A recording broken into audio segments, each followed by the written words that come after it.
I walked in on my wife in a hotel room, but what I found next changed everything.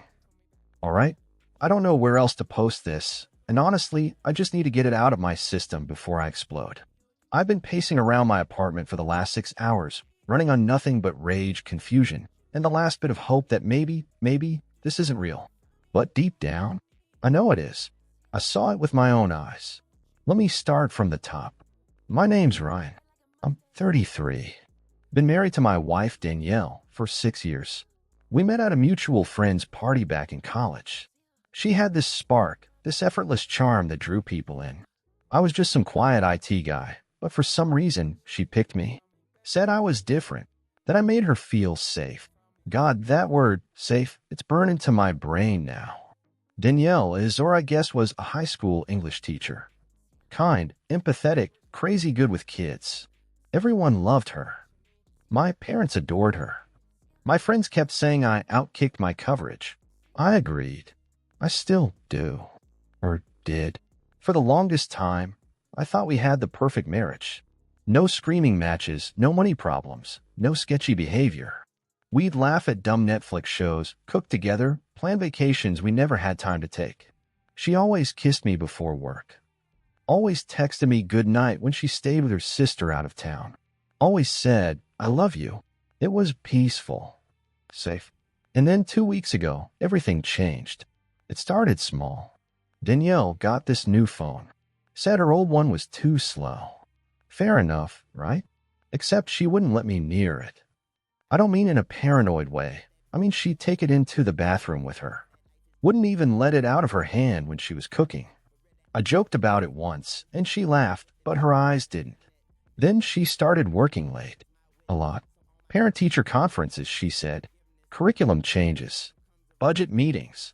Yeah, all right. I believed her. Why wouldn't I? She even brought home coffee for me sometimes. Said she missed me. Kissed me like normal. But I noticed things. Like how she'd come home wearing different perfume than when she left. Or how her clothes looked a little too wrinkled, like she'd thrown them back on in a hurry. Or how she suddenly had this new playlist full of love songs I'd never heard her listen to before. That gut feeling, the one you try to bury with logic and excuses, started growing teeth. So I did what I swore I'd never do. I checked her phone. It was a Sunday night. She was in the shower. I was supposed to be grabbing snacks from movie night, but I doubled back and grabbed her phone off the kitchen counter. I know, it's a violation. But I wasn't looking for something to hold against her. I was hoping I'd find nothing. That I'd feel stupid and guilty and delete the thought from my head forever. I unlocked it. She hadn't changed the password. And there it was. A message thread with a guy named C. No full name. No emojis. Just C. They were careful. Nothing too obvious. Lots of can't wait. You were amazing. And same time next week. Hidden in the plainest language possible. But I'm not an idiot. I read between the lines. I saw the photos. Blurry late-night hotel mirror selfies. One with her biting her lip, wearing the necklace I bought her for our anniversary. I sat on the floor for 15 minutes. Just staring. Not crying. Not screaming. Just frozen. And then something inside me snapped. I screenshotted everything. Sent it to myself. Put her phone back. And when she came out of the shower, all wrapped in a towel, smiling like nothing had happened, I smiled back. I kissed her. I watched a movie with her. I even told her I loved her before bed, because I needed a plan. And last night, I finally got my chance. She told me she was going out of town for a teacher conference, same hotel she mentioned 2 weeks earlier. I nodded. I said I understood. I kissed her goodbye like always. Then I called out sick at work. Booked a room at the same hotel under a fake name. And waited. I watched her walk in with him. I watched them laugh in the lobby. I watched her kiss him like she used to kiss me. And then I followed them upstairs. Room 714. I stood outside the door for 10 minutes, hand hovering over the knob, heart beating out of my chest. I didn't know what I was going to do. I just knew I had to open that door. And when I did, she screamed. He scrambled. And I just stood there, like I was outside of my own body, watching it all play out in slow motion. Danielle was sitting on the edge of the bed, half-dressed. Her shirt was unbuttoned, lipstick smudged, hair messy in that I wasn't sleeping kind of way.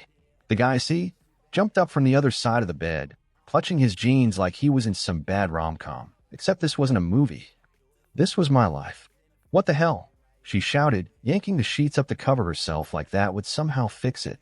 She looked terrified. Not ashamed, terrified. C looked at me like I had a weapon. Spoiler alert, I didn't.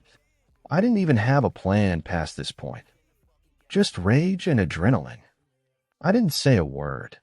I just stared at her. At them. Danielle stood up, still wrapped in the sheets. She came toward me like she was going to explain something. Like this was somehow a misunderstanding. Right. I can explain. I laughed. I actually laughed. Loud. Uncontrollably. Like something cracked in my brain. Oh, you can explain? I said. Cool. Because I'm dying to know how this fits into a teacher conference. Her mouth open, but nothing came out. I turned to see. He was finally dressed, barely, and standing like a deer in headlights. You're C, right? I said. That's what she calls you in the messages. C, cute. He swallowed hard. Look, man, I didn't know she was married. I cut him off. Oh, save it. I'm not here for you. I turned back to Danielle. She was crying now. The fake kind. The kind that's more about getting caught than feeling guilty. Who is he? I asked, calmly. She hesitated. I said, who is he? She whispered something, barely audible. Chris. Chris what?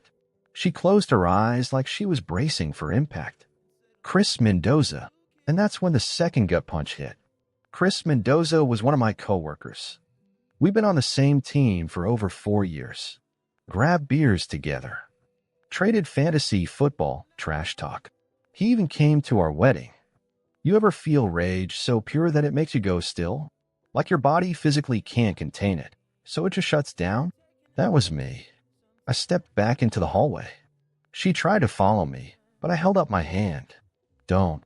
Just don't. And then I walked away. I didn't run. I didn't yell. I didn't break anything. I just walked out of that hotel like a ghost. I drove straight home. Sat in my car for over an hour. Didn't even turn the engine off. Just stared at the steering wheel, trying to figure out if this was still real life. My phone buzzed with a dozen missed calls. Danielle. Then Chris. Then Danielle again. I didn't answer. I couldn't. That night, I didn't sleep. I just stared at the ceiling, playing back every moment of the last 6 years. The wedding. The birthdays. The way she held my hand when I lost my dad. The little things. The real things. And all of it felt like a lie. By morning, I was numb. And then, just when I thought I couldn't feel anything worse, my phone buzzed again. It was a message from an unknown number. Just one sentence. You don't know the whole story. She's not who you think she is. And there was a photo attached. It wasn't from the hotel. It was older. And it changed everything. The photo stopped me cold. It was grainy, like it had been taken on an old phone. Probably was. But the people in it were unmistakable. Danielle and Chris, sitting together at what looked like a house party. Smiling. Way too close. Her hand was on his chest. His arm around her waist. And here's the part that made my stomach twist. The date stamp in the corner. 2 years before we got married. My mind started spinning. I stared at the photo, then at the message again. You don't know the whole story. She's not who you think she is. I texted back. Just one word. Who? No reply. I waited an hour. Then 2. Nothing. I tried to trace the number. Burner. No social profile, no registered name. Just another dead end in a story that was getting darker by the second. So now I'm sitting there thinking, was this just an affair? Or was it something way deeper? Because if that photo was real, and believe me, it looked real, then Danielle didn't just cheat on me. She's been lying to me since the beginning. I started digging. I went through old photos on her laptop, old social media posts she probably forgot to hide. Most were normal. Selfies. Work stuff. But then I found a folder buried in her iCloud drive labeled School Trip 2015. One of the photos in it. Same party, same outfit, same smile. Except this one had a wider shot. And there, in the background, was me. I was there, at the same damn party, drinking with some friends. Clueless. I was just the guy in the background of her love story with him. That was the moment I realized something. Chris didn't just come into her life recently. He was always there. Maybe I was the side piece all along. That night, I packed a bag and stayed at my brother's place. I couldn't be in that apartment another second. Everything in it felt infected, like it belonged to someone else's life. Danielle kept calling, kept texting. Some messages were desperate. Please come home. Others were angry. You're blowing this out of proportion. And then there were the guilt trips. We can get past this. I made a mistake. A mistake? You don't accidentally fall into bed with someone for months. You don't accidentally lie to someone for 6 years. The worst part? I still didn't know what I was going to do. Divorce? Expose her? Talk to Chris. I hadn't even responded to either of them yet. I wasn't ready. I didn't want revenge. Not yet. I wanted the truth. So the next day, I want to see the one person who might actually tell it to me straight. Her sister, Natalie. She and Danielle were close, but we had a weird vibe. Always polite, always friendly, but I got the sense she didn't totally buy into the perfect marriage picture we were selling. She gave me a look when I showed up at her door, like she already knew. I was wondering when you'd come, she said. I didn't waste time. Did you know? Natalie sighed, stepped aside to let me in. I didn't know the details, she said. But yeah, I knew something was off. I showed her the photo. Her expression didn't change.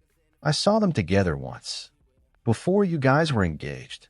She told me it was over, that it had been a mistake. I believed her. Was it? She looked away. No, that word hit like a brick. Natalie poured us coffee, sat down, and then she told me something that flipped my entire world upside down. Chris wasn't just some random guy she fooled around with. He was her first love. High school, college, on and off for years.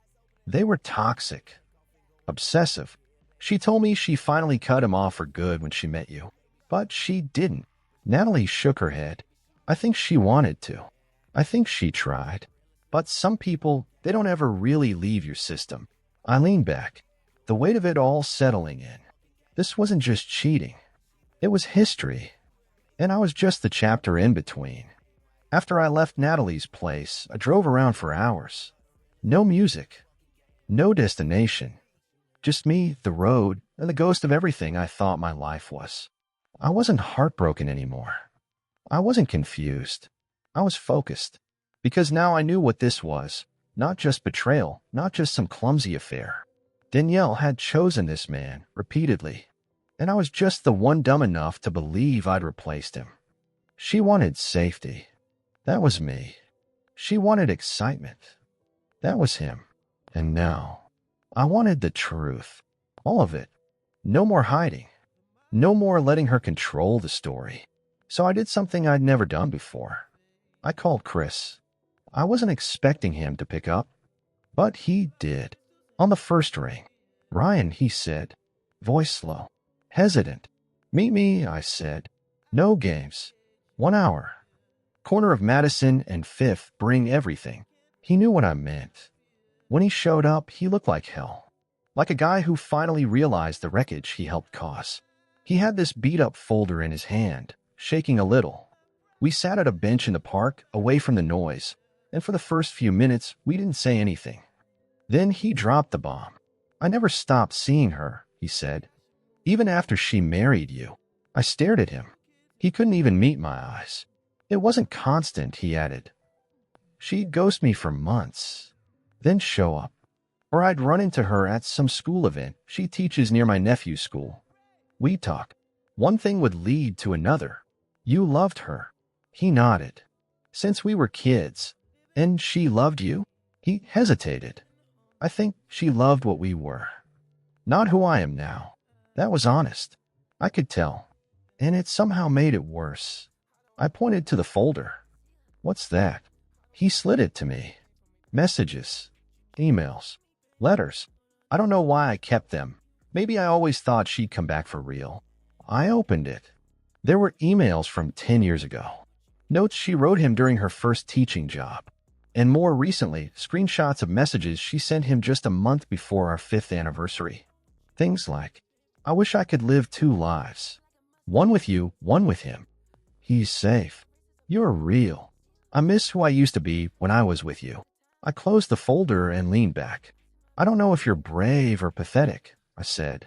He didn't answer. Just nodded like he agreed with Buff. And then I told him something that caught him off guard. I'm not going to destroy her. He blinked. You're not. I shook my head. Not the way you think. She'll do that to herself. I stood up. But I'm going to make sure she never forgets what she did. That night, I went home. Danielle was there, waiting, face pale, eyes puffy. She reached for me the moment I stepped inside, but I held up the folder. This is everything, I said. All your little secrets. All your mistakes. She froze. I walked past her. Set the folder on the table. You're not going to gaslight your way out of this. No crying. No begging.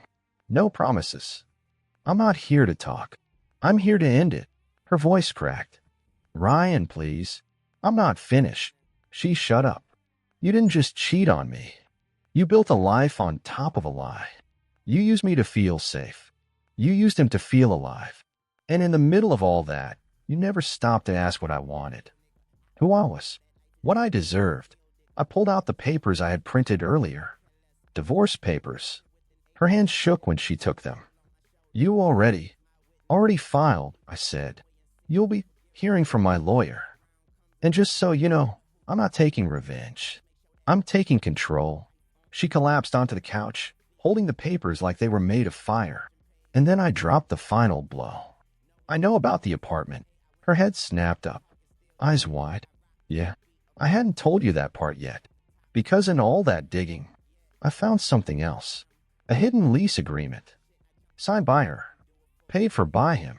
A secret apartment. Their little escape. And what I found inside that place is what sealed her fate.